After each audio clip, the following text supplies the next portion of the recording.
Hey y'all, how are you doing today? I just wanted to hop on here and remind you that it is important for you to guard your mouth. The Bible says that we should consider what we say, and the Lord will give us understanding in all things.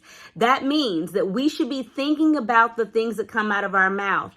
And just because we feel like we are at a certain position, a certain place in a person's life, or even our title, it does not mean that because we have a certain title or a certain position that gives us license to be disrespectful to someone.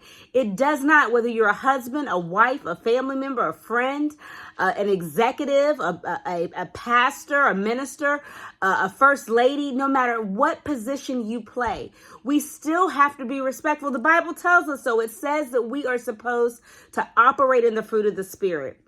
That means even when we're upset, even when we're frustrated, we should be seeking God for guidance. That's the reason why the Bible says to consider what you say, and the Lord will give you understanding in all things. Let me tell you, with my children, I have no problem apologizing to them when I mess up. And yes, I do mess up. I am not perfect. No one is perfect, only Jesus himself.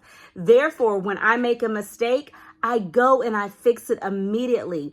And my children aren't looking at me and saying, man, my mom apologized to me, I can't respect her. No, in fact, it's quite the opposite. They gain even greater respect for me because I'm able to humble myself and go to them and say, hey, I shouldn't have said it that way. Or I'm sorry I did it this way. Or I'm sorry that I responded the way that I did.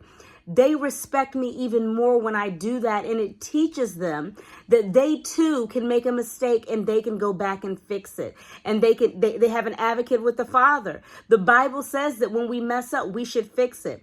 The Bible doesn't say that is contingent upon your age. So it doesn't mean that once you become an adult or you're over someone, that you should no longer apologize. No, the Bible doesn't give you an age on that. The Bible doesn't give you an age on how you're supposed to communicate. It is a blanket statement which tells me that is for the young and for the old. So I just want to encourage you today, when you are talking to someone, consider how you're communicating with them.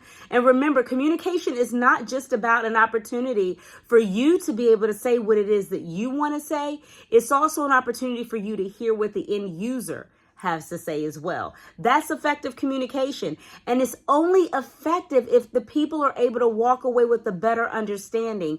It doesn't mean I have to agree with you, but I should at least be able to understand your perspective, understand what you're saying, and it should happen in a respectful way. We should never be okay with communicating with each other in a way that is distasteful, where we're tearing down, where we're hurting, where we're being condescending, because you never know if that is the last time you will have an opportunity to communicate with the person. And the Bible says that we should not let the sun go down on our wrath, which means we shouldn't be going to bed angry. We shouldn't be going to bed with unresolved issues.